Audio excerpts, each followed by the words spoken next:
Os detalhes da nova aliança. Diga, nova aliança. Sabe, queridos,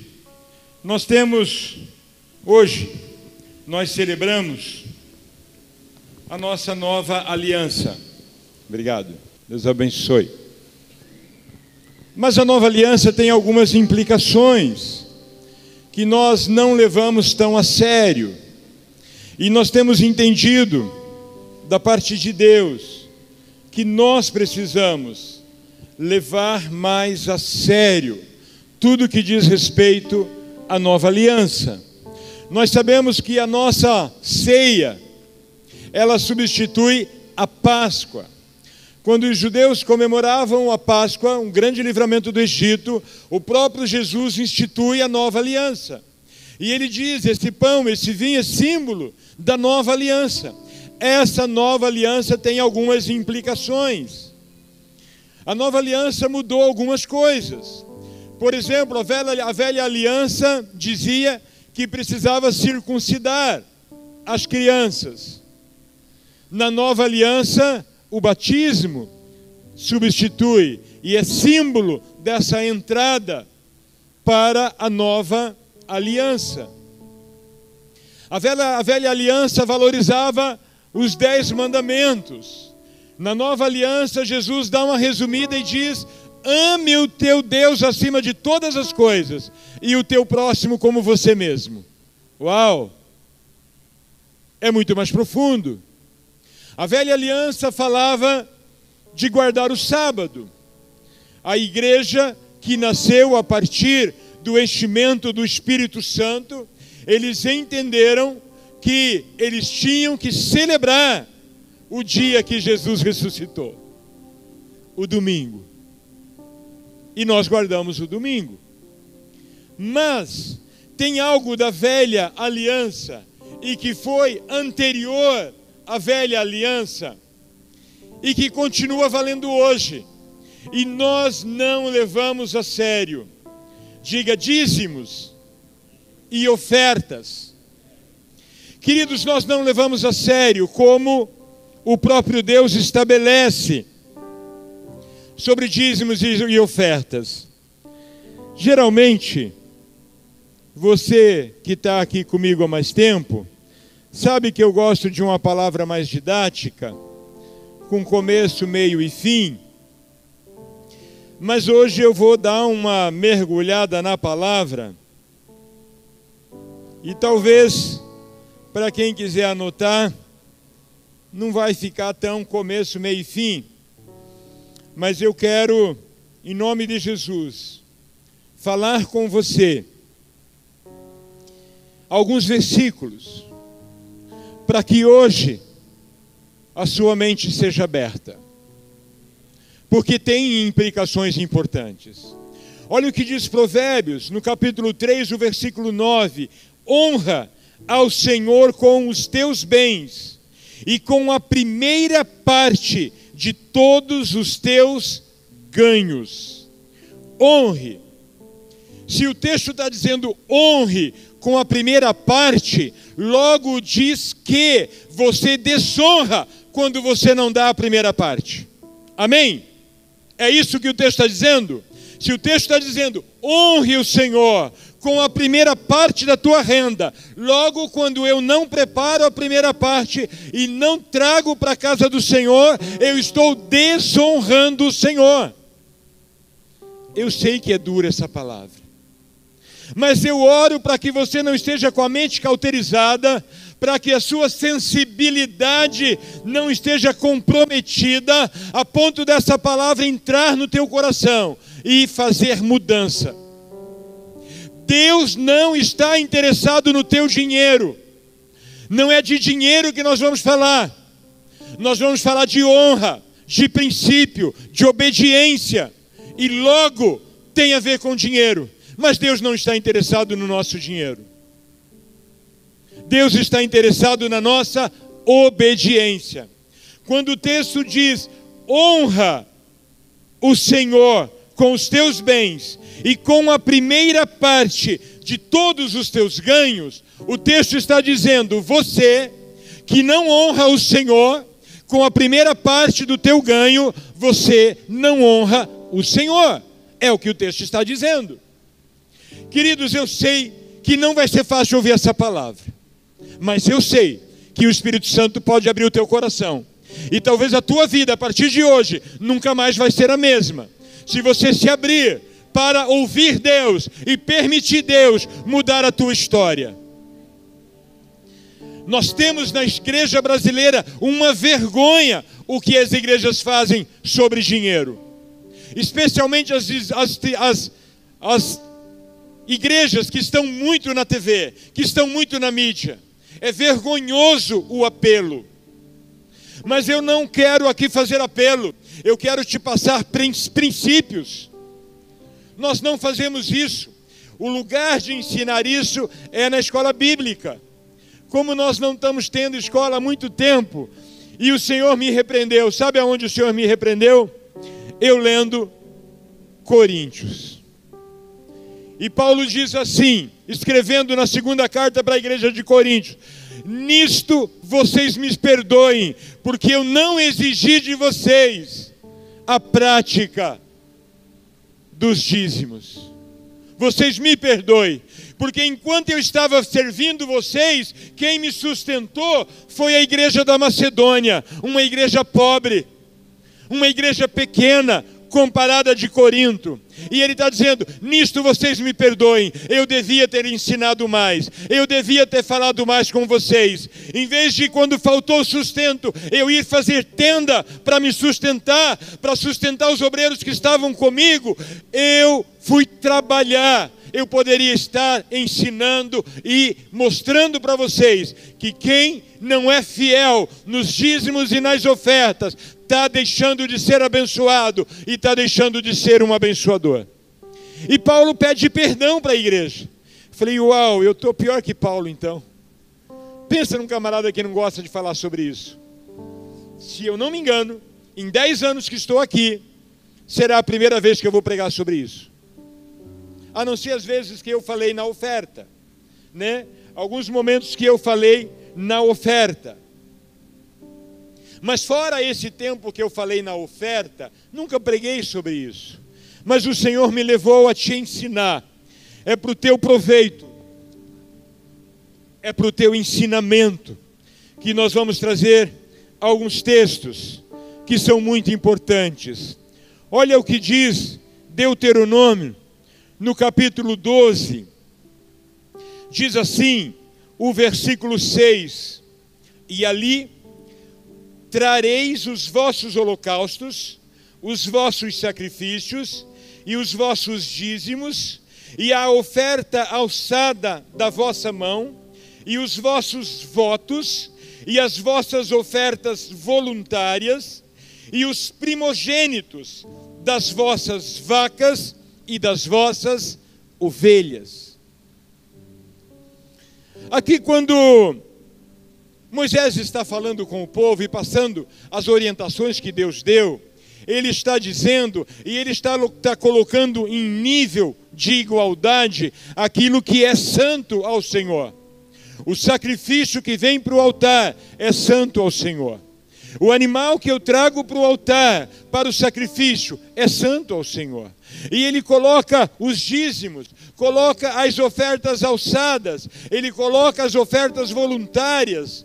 E ele diz, tragam tudo no altar. Ele está dizendo, o dízimo é santo ao Senhor.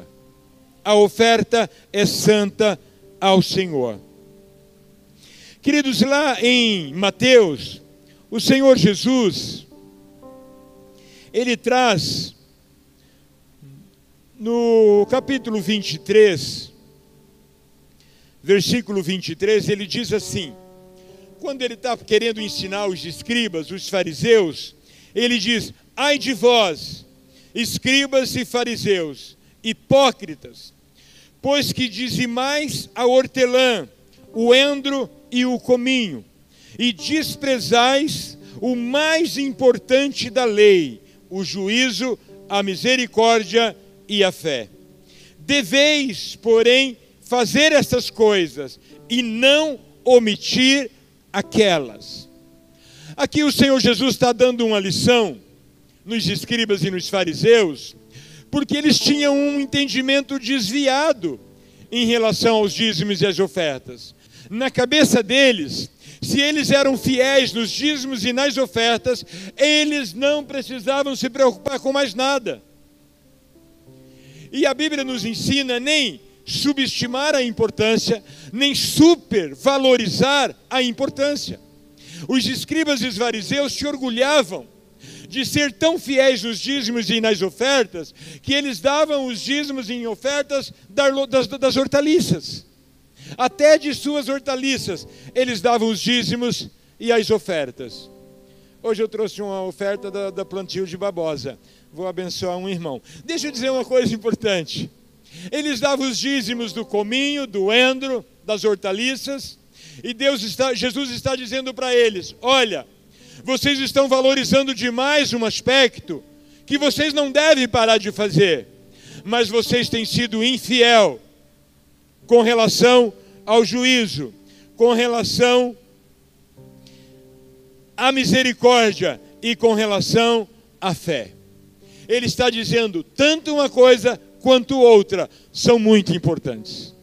Há alguns que querem negar a importância da fidelidade nos dízimos e das ofertas, que usa esse texto para dizer, olha, o próprio Deus está repreendendo os escribas e fariseus que eram fiéis nos dízimos e nas ofertas. Não, ele não está repreendendo por ser dizimista, ele está repreendendo porque eles tinham uma visão exagerada. Dei o dízimo, dei a oferta, não preciso me preocupar com mais nada.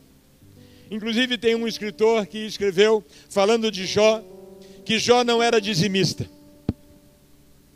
Porque se Jó fosse dizimista, não teria passado pelo que passou. Isso é mudar a palavra de Deus. Queridos, eu sei que os cristãos, inclusive, colocam todas as igrejas no mesmo balaio.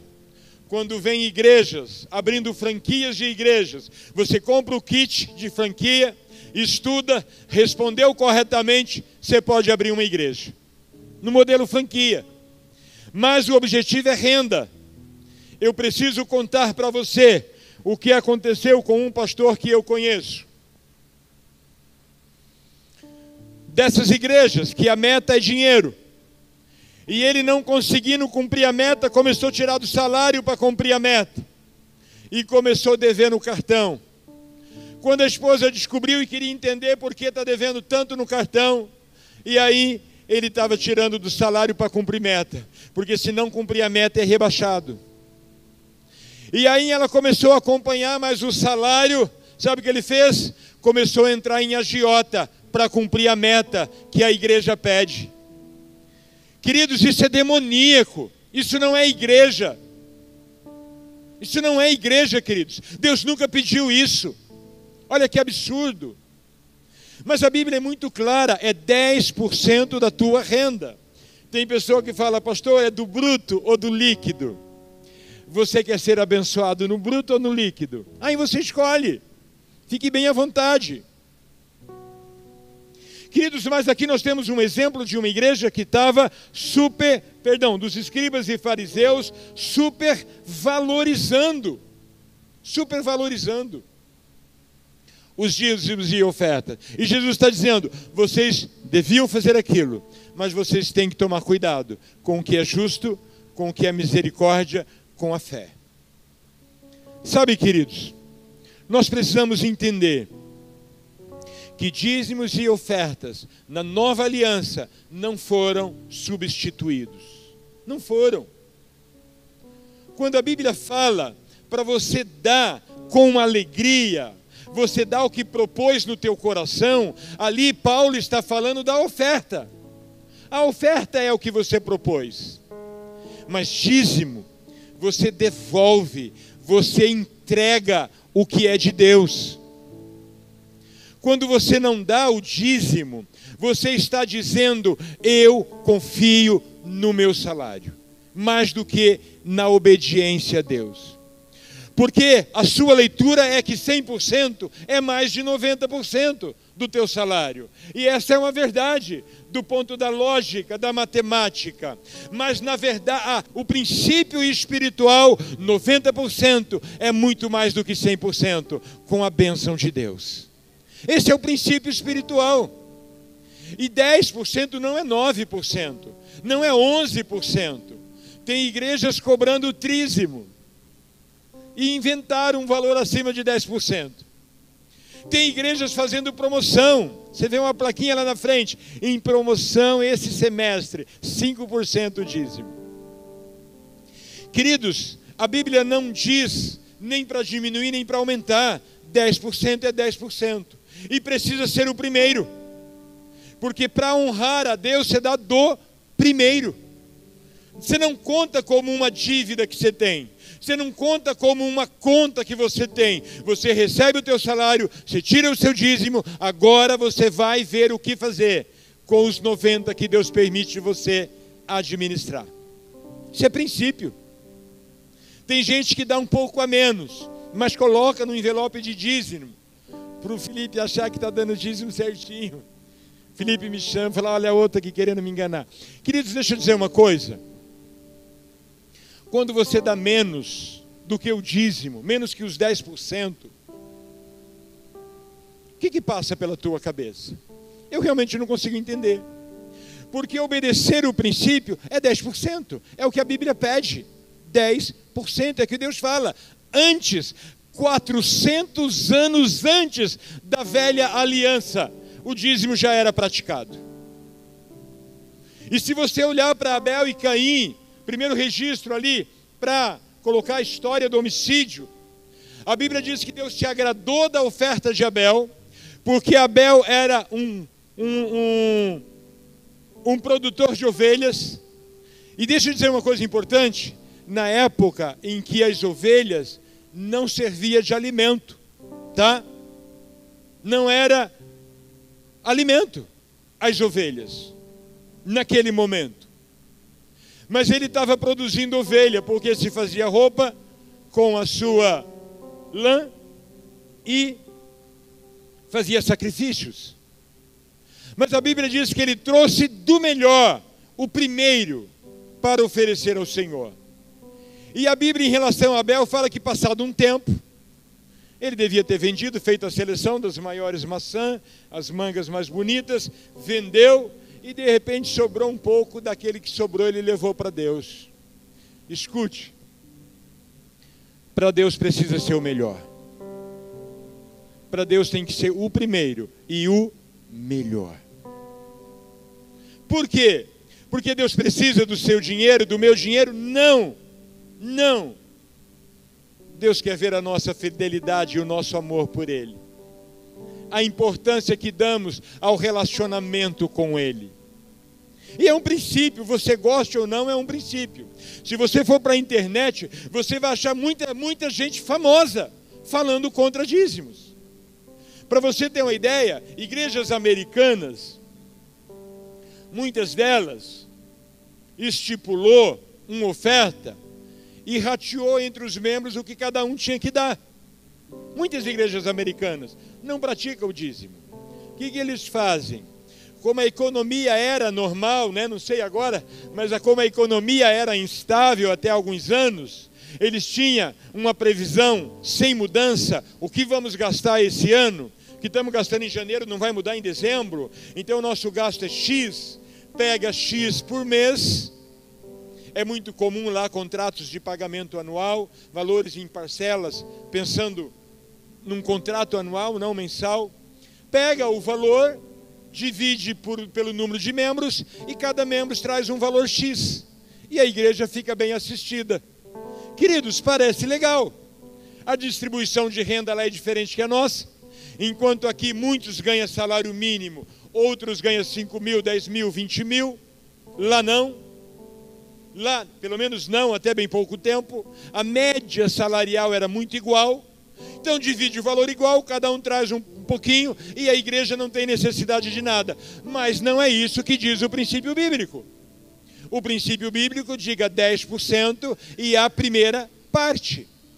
Algumas igrejas na Europa baixou o valor para 5%. Porque igrejas ricas, igrejas não crescendo, igrejas que não têm onde colocar o dinheiro, não precisa dos 10%. Se todo mundo trazer os 10% é muito, então baixou o valor. Porque para manter o que eles têm, 5% é suficiente. Mas não é isso que a Bíblia diz. A Bíblia fala 10%. Não é 9%, não é 11%, é 10%. E tem um texto que nos chama a atenção. Nós vamos terminar falando desse texto. Vamos para Malaquias.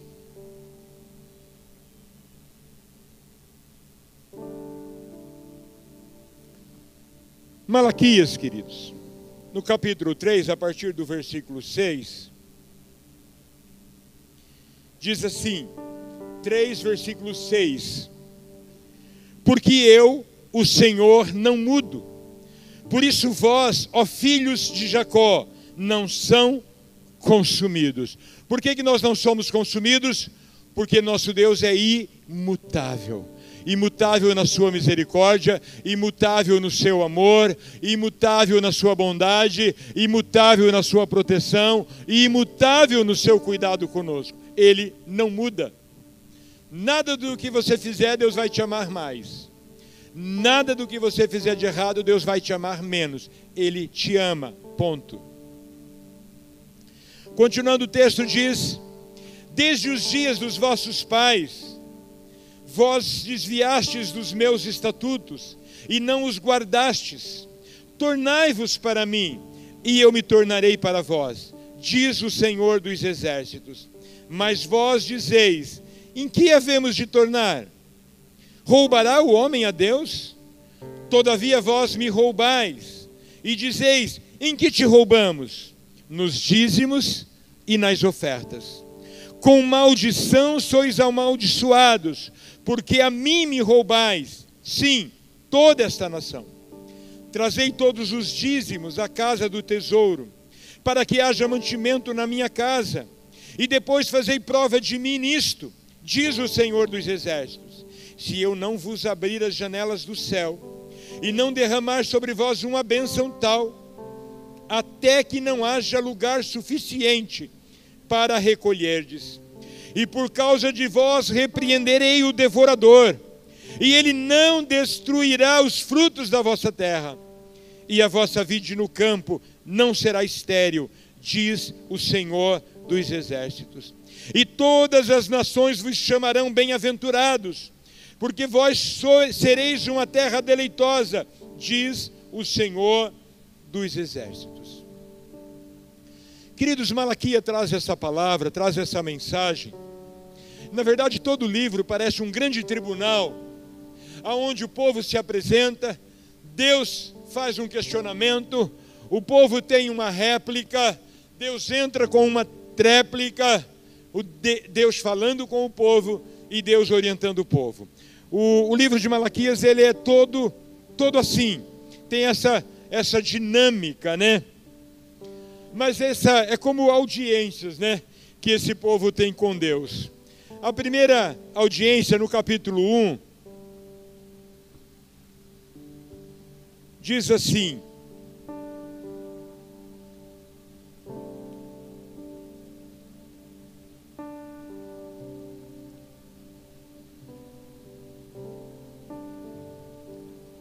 saiu o negócio aqui. No capítulo 1, vou ter que esperar ele. Diz assim, capítulo 1, versículo 6. O filho honra o pai e o servo o seu senhor. Se eu sou o seu pai, onde está a minha honra? E se eu sou o Senhor, onde está o meu temor? Diz o Senhor dos exércitos, a vós, ó sacerdotes, que desprezais o meu nome. E vós dizeis, em que temos desprezado o teu nome? Aí o Senhor diz, vocês oferecem sobre o meu altar pão imundo, e dizeis, em que te havemos profanado? Nisso que dizeis, a mesa do Senhor é desprezível. Porque quando ofereceis animal cego para o sacrifício, isso não é mal? E quando ofereceis o coxo ou o enfermo, isso não é mal? Ora, apresenta o teu governador, porventura ele vai se agradar de ti? Ou aceitará ele a tua pessoa? Diz o Senhor dos Exércitos. O primeiro embate desse tribunal, Deus está dizendo, o filho honra o pai, o servo honra o seu senhor, mas vocês não me honram. Porque vocês têm oferecido pão velho no altar. Vocês têm oferecido o animal doente, o animal coxo, o animal dilacerado, aquele que uma fera tentou matar, eles conseguiram recuperar, vai morrer mesmo, leva esse para o altar. Quando você traz migalhas dizendo que é o teu dízimo, você está apresentando um animal cego, um animal coxo, pão imundo no altar do Senhor. Uau! Isso é grave. Quando você põe metade do seu dízimo no envelope de dízimo e diz que é dízimo, o texto diz aqui, me roubam. A palavra no original do grego tem dois sentidos para roubo. Creptos, não sei se é assim que pronuncia, de creptomaníaco, aquele que furta às escondidas, como Judas fazia. E lestes, que significa roubo à mão armada. Esse roubo aqui é nesse sentido. Você está trazendo para o altar do Senhor metade do seu dízimo e Ele está vendo o que você está fazendo. E mesmo assim, você está trazendo para o altar metade. E deixa eu te dizer, Deus não recebe. Deus não se agrada. É muito sério, queridos. É muito sério. Eu, como pastor dessa igreja, fiquei muito mal quando eu li Paulo falando, eu estou pedindo perdão para vocês, porque eu falhei com vocês. Enquanto eu estava aí servindo vocês, a igreja da Macedônia que me sustentou. E quando eles não mandaram, eu precisei trabalhar para me sustentar. Porque vocês não colocaram o princípio em prática. Olha o que ele estava dizendo. Falei, meu Deus, eu estou errando com a igreja. Enquanto eu estou vendo muitos que não são dizimistas fiéis, ou traz pela metade, e eu não tenho ensinado. E eu preciso te ensinar. Eu nunca me preocupei com teu dinheiro, e nunca vou me preocupar. Não tem uma pessoa aqui que pode dizer, eu te emprestei dinheiro um dia. Não. Sabe, queridos, e não é porque eu não precisei não, tá? Mas quando eu precisei, muitos aqui me abençoaram. Por 2 ou 3 vezes, muitos me abençoaram. No acidente, ficava muito caro para arrumar o carro, muitos irmãos me abençoaram. Mas eu não pedi. Sabe, queridos, aqui, o segundo embate, capítulo 2, tem outros, tá? Eu separei alguns que não dá tempo de trabalharmos todos. No capítulo 2, o versículo 17, ele diz assim, então partirá a tenda da congregação com o exército. Perdão, o livro mudou e eu não percebi.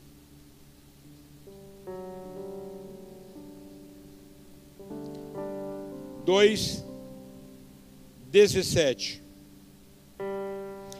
Enfadais ao Senhor com as vossas palavras, e ainda dizeis, em que o enfadamos?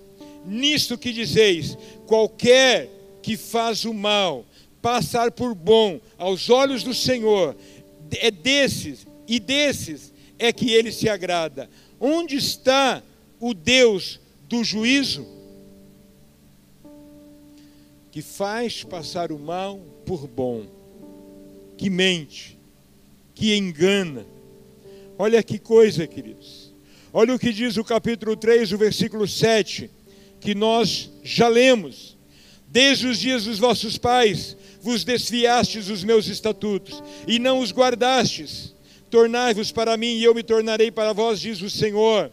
Mas vós dizeis, em que havemos de tornar? Queridos, pior que o pecado da desobediência, é o pecado da cauterização, de não ter sensibilidade mais. Nós estamos tão tão acostumados a ouvir Malaquias 3:10, que não diz nada para nós esse texto. A maioria das pessoas que querem falar de dízimo lê esse texto. Entra por aqui, sai por aqui. Não entendemos o que quer dizer. E como eu disse, quando Deus está dizendo, me roubais, Ele está dizendo, eu vejo como você chega e entrega o doente, o dilacerado, o coxo, o manco. Eu vejo quando você pega e entrega metade. Eu vejo quando você não entrega. É isso que Ele está dizendo. Roubam, elestes, rouba a mão armada. Queridos, esse contexto do profeta é aproximadamente 400 anos antes de Jesus. Em 586 antes de Jesus, o povo tinha sido levado para o cativeiro. 70 anos depois eles voltam. E eles voltam com a missão de reconstruir a cidade, reconstruir a nação, reconstruir os muros. E esses primeiros reconstrutores não são bem-sucedidos por causa dos problemas que eles enfrentam, a oposição. Aí, num dado momento, o próprio rei embarga a construção. E quando a construção do templo é embargado, esse povo começa a olhar só para si. E cada um começa a se preocupar em construir a sua casa. E um constrói aqui, outro constrói ali. Aí um constrói no condomínio de casa, o outro quer também construir no condomínio de casa. Aí um quer ir para a Zona Sul, porque a Zona Sul é o que há. E as pessoas vão preocupando em fazer suas construções. Aí Deus levanta o profeta Ageu. Deus levanta o profeta Ageu para trazer nesse tempo a palavra do Senhor.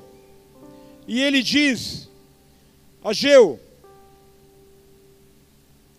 capítulo 1, versículo 6, semeais muito e recolheis pouco, comeis, porém não vos fartais, bebeis, porém não vos saciais, vestivos, porém ninguém se aquece, e o que recebe salário, recebe num saco furado. Assim diz o Senhor dos Exércitos, considerai os vossos caminhos, subi ao monte e trazei madeira e edificai a casa, e dela me agradarei e serei glorificado, diz o Senhor. Esperaste muito, mas eis que veio a ser pouco, e esse pouco, quando o trouxeste para casa, eu dissipei com um sopro. Por quê? Diz o Senhor dos Exércitos, por causa da minha casa que está deserta, enquanto cada um de vocês corre a sua própria casa. Estamos tão preocupados conosco que não podemos dar 10% do que a Bíblia pede e é princípio para agradar o Senhor, e não por causa do dinheiro. Estamos construindo, estamos edificando, estamos avançando.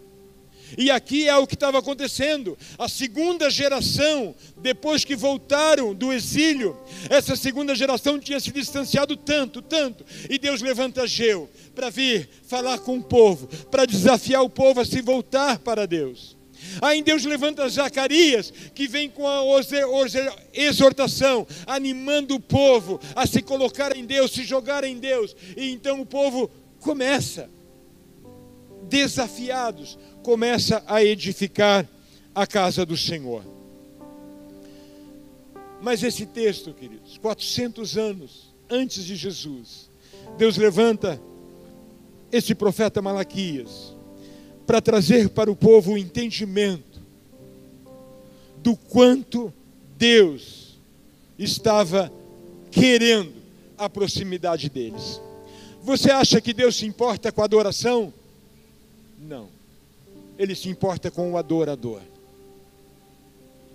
Quando a adoração é levantada nesse altar, Deus não está olhando para a adoração. Eu e você olhamos para a adoração.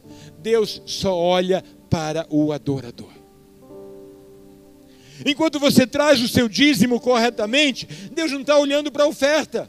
A Bíblia tem N exemplos onde mostra isso. Deus não se importa com o teu dinheiro, no sentido do que você está trazendo, ou valor. Porque para Deus o valor que eu trago não tem preço. Sabe o que é não tem preço? Aquelas coisas que não tem preço. Se eu comprasse um Cadillac, nunca vou comprar, mas se eu comprasse um Cadillac, 1,5 milhão, ele tem um preço.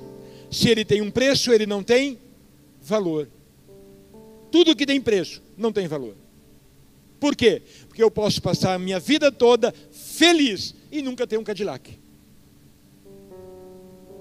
Tudo que tem preço não tem valor. Se você traz a sua oferta e preocupado com o valor que você está trazendo, com o preço, a quantia, para Deus isso não conta. Quando Jesus estava lá, do lado do gasofilácio, o povo colocando, ele só estava filmando. De repente chega uma senhora, uma velhinha, e ela coloca tudo que ela tinha com ela. Eram moedas, e ela põe tudo. E Jesus chama os discípulos e começa a ensinar uma lição para os discípulos. Essa mulher deu a maior oferta, porque o que ela deu não tem preço. Os outros deu um valor baseado numa quantia X, mas o dela não tem preço. É um valor eterno para Deus. Você sabia que os que mais têm dificuldade para dizimar são os que ganham melhor? A pessoa é fiel nos dízimos enquanto é um assalariado. Se tornou empresário, não consegue mais ser fiel. Ele é fiel enquanto ganha salário mínimo. Se virou supervisor, agora ganha 5, 6 mil, já não consegue ser dizimista. Sabe por quê, queridos? Porque enquanto ele ganhava só 1.000 e dava 100, não muda muito o quadro dele. Mas quando ele está ganhando 10 mil e vai dar 1.000, pô, 1.000 é o valor que eu posso pagar num financiamento aí, né? Ganha 50 mil, dá 5 mil, pelo amor de Deus, é muita coisa. Os que têm mais dificuldade para ser dizimista é os que ganham melhor. Pode ter certeza. É os que mais têm dificuldade. E se você não é um dizimista fiel, eu nem tenho dúvida em te dizer, você não está agradando a Deus. Eu preciso te dizer isso. Porque na nova aliança, o agradar a Deus tem a ver com o conjunto da obra. Eu fazer tudo que Ele me pede, ou me empenhar em fazer tudo que Ele me pede. Então ser fiel, queridos, quando você diz assim, eu não estou conseguindo dar o dízimo porque não está sobrando, não dê mesmo, porque Deus não se agrada de sobra. Você vai perder o teu tempo. Fique com o que está sobrando com você. Eu não estou sendo dizimista porque, nossa, eu estou com tanta conta. Você vai continuar com conta. Você vai continuar com conta. Porque Deus não se agrada de mais uma conta. Dízimo. Eu ouvi a Ruth muitas vezes me falar. Quanto que a gente ganha? Ganha X. Não. Já me fala o valor fora do dízimo. Porque pensa numa mulher que faz a conta. Não é brincadeira.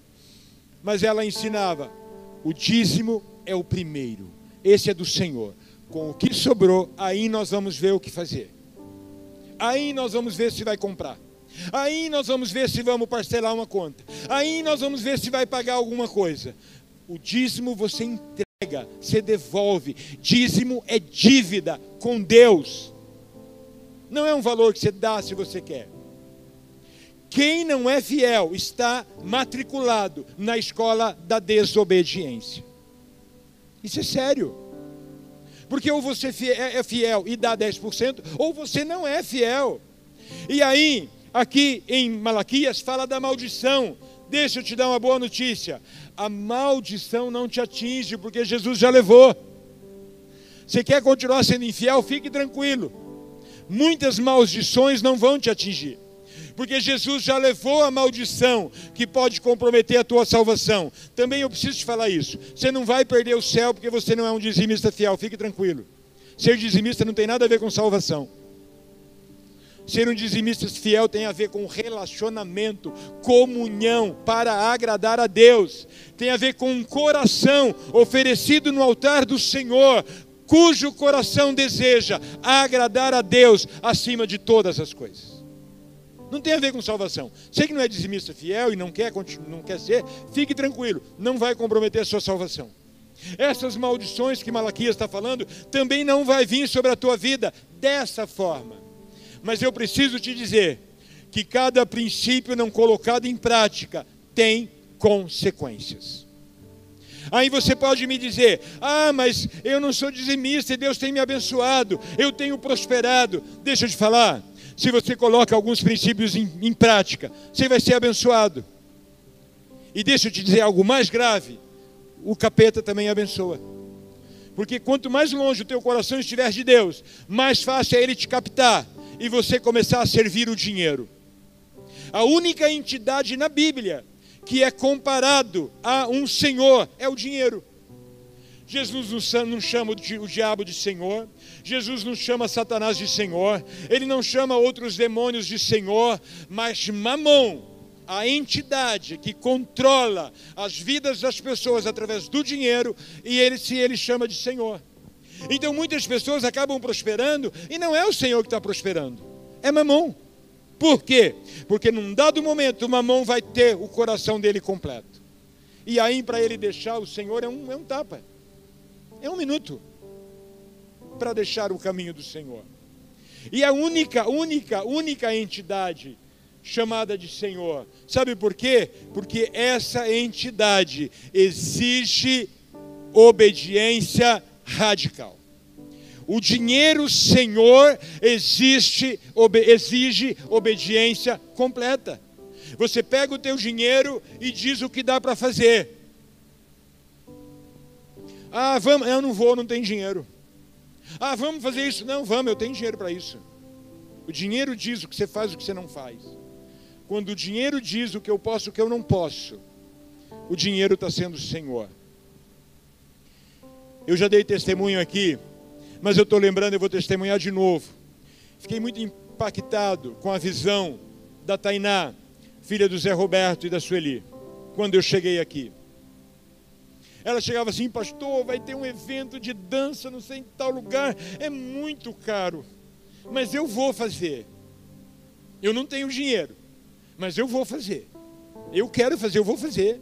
Posso fazer promoção de bolo? Posso fazer não sei o quê?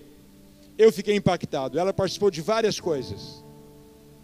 E não porque ela tinha dinheiro ou papai ia pagar, então ela vai porque papai tem dinheiro, não. Ela vai porque o Deus dela iria providenciar. Ela ia se empenhar, ela ia conseguir o recurso, e ela ia. E ela foi em vários eventos. Quando o dinheiro não é meu Senhor, Ele não diz o que eu vou fazer, o que eu não vou fazer.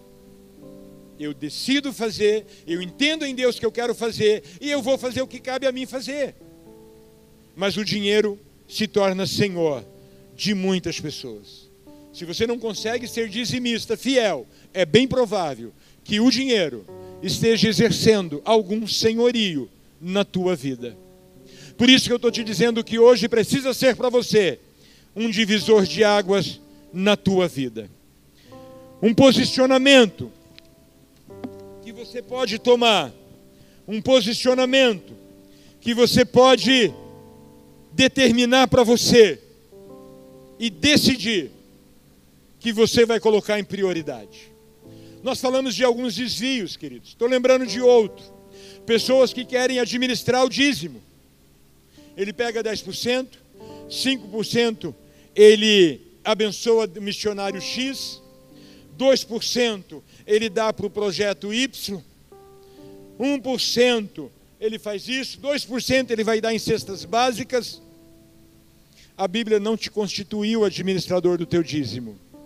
A Bíblia diz que o obediente à palavra pega o dízimo integral e entrega no altar do Senhor. A Bíblia não nos constituiu administradores dos nossos dízimos.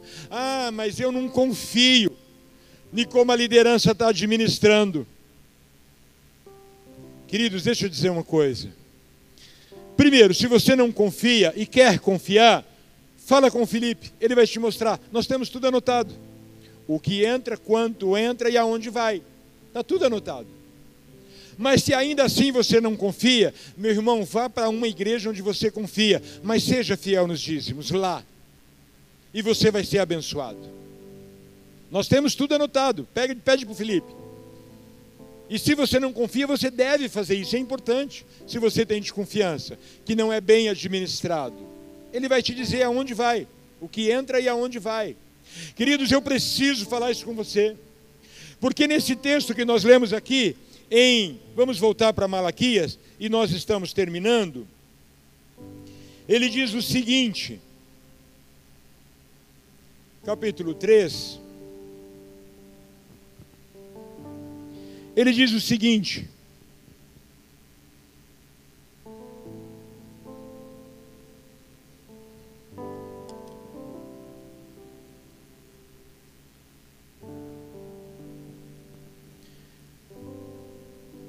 versículo 12, 3:12: e todas as nações vos chamarão bem-aventurados, porque vós sereis uma terra deleitosa, diz o Senhor dos exércitos. As vossas palavras foram agressivas para mim, diz o Senhor, mas vós dizeis: que temos falado contra ti? 14: vós tendes dito: inútil é servir a Deus. Que nos aproveita termos cuidado em guardar os seus preceitos e em andar de luto diante do Senhor dos exércitos? Ora, pois, nós reputamos por bem-aventurados os soberbos, também os que cometem impiedade são edificados. Sim, eles tentam a Deus e escapam. Então aqueles que temeram ao Senhor falaram frequentemente um ao outro, e o Senhor atentou e ouviu, e um memorial foi escrito diante deles, para os que temeram o Senhor, e para os que se lembraram do seu nome. E eles serão meus, diz o Senhor dos exércitos. Naquele dia serão para mim joias, poupá-los-ei como um homem poupa seu filho que o serve. Então voltareis e vereis a diferença entre o justo e o ímpio, entre o que serve a Deus e o que não serve. Deus está preocupado com o nosso coração. Deus está preocupado com a nossa atitude de obediência. Quando nós administramos o dinheiro e não conseguimos ser fiéis nos dízimos, o dinheiro está nos administrando. Pense nisso, cuidado com isso. Se é para entregar para a igreja, não é para levar para a entidade A, entidade B, entidade C, independente dela estar passando por necessidade. Porque se fosse pensar assim, eu ia falar para vocês entregar para o Projeto Céu. Nós temos contas atrasadas no projeto. Mas nem por isso o dízimo tem que ser dado lá. O dízimo é na casa do Senhor. E todas as vezes que eu faço diferente, eu estou desonrando a Deus. Primeiro versículo que nós lemos, Provérbios 3:9: honre a Deus com a primeira parte de tudo o que você ganha. E essa primeira parte é os 10%. É as primícias. Fica em pé. Bendito é o nome do Senhor. O Senhor quer que eu e você tome uma decisão. Pedir para Ele nos curar da insensibilidade espiritual. Nos curar da cauterização da nossa mente, que já estamos assim, entra ano e sai ano, e acha que tudo bem continuar assim. Mas eu e você precisamos entender que Deus quer a restauração do nosso coração. O nosso coração está no nosso bolso, não está aqui. Conforme nós agradamos ao Senhor, nosso coração está em Deus. Conforme desagradamos o Senhor nos nossos princípios, nos princípios da palavra, nós comprometemos. Então hoje nós vamos fazer um momento diferente aqui. Rômulo, me ajuda aqui. Põe esse trem aqui mais no meio. Isso aqui chama gasofilácio. Dá um nomão disso. E antes de nós trazermos a nossa oferta, os nossos dízimos, eu quero te convidar a dar o teu coração, a entregar o teu coração. E nunca mais use a palavra dizimar. Não, eu vou começar a dizimar. Vai ver no dicionário o que significa dizimar. Significa exterminar, acabar, matar. Você vai ser dizimista. Você vai dar o dízimo. É essa a ideia. Quando você apenas dá oferta, é como se você tivesse uma dívida lá nas Casas Bahia e você, em vez de pagar a parcela, que é 190, você chega lá com uma oferta e dá R$30. A oferta é presente. E escute, dízimo é dívida com Deus. Dízimo eu entrego no altar, eu não dou, porque é tudo dele, amém? A Bíblia diz que os céus e a terra é do Senhor, e tudo que nela há. Quem colocou cobre no Chile? Foi Deus. Quem colocou ouro na Serra Pelada no Brasil? Foi Deus. Quem colocou diamante nas praias no oeste da África? Foi Deus. Deus é o dono de tudo. Deus não precisa desse 10%, se ele é 50%, se ele é 500%, se ele é 700%, se ele é 30%. Deus não precisa dessa quantidade. Agora Deus se agrada com a tua fidelidade. E é possível ser fiel. Nós temos aqui assalariado de salário mínimo que é fiel. Deus se agrada. A fidelidade atrai o favor do Senhor. Grave isso. 90% com Deus é mais que 100% sem a bênção dele. É muito mais. Muito mais. Então, quando nós não damos os dízimos, nós não estamos deixando de abençoar só a igreja. Nós estamos deixando de abençoar missionários, porque 10% do que entra vai para missões. 5% também é usado pela igreja diretamente, com projetos de missões. Então, quando eu não estou sendo fiel, não estou deixando de abençoar apenas a igreja. Eu estou deixando de abençoar muitas pessoas. Eu estou deixando de abençoar a mim mesmo, porque quando eu sou fiel, a bênção me atinge. Eu agrado a Deus, eu sou abençoado e eu abençoo a outros. E Deus diz: façam prova de mim. Deus manda fazer prova. Se você tem dúvida, faz prova do Senhor. Decida fazer prova. Você vai se surpreender. Como Ele é maravilhoso. Eu queria fazer um ato profético.